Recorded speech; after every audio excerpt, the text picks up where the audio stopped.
I'm at it again. I got some chopped up chicken, stir frying with some onions. Got me some black beans over here. I'm gonna do just that, and some broccoli.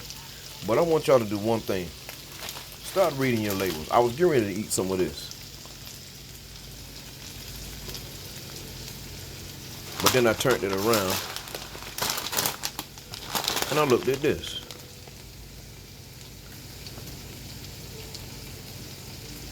The cholesterol is okay, but look at the sodium, sugar. Man, try to go all natural with whatever you do. I'm thinking I'm finna get a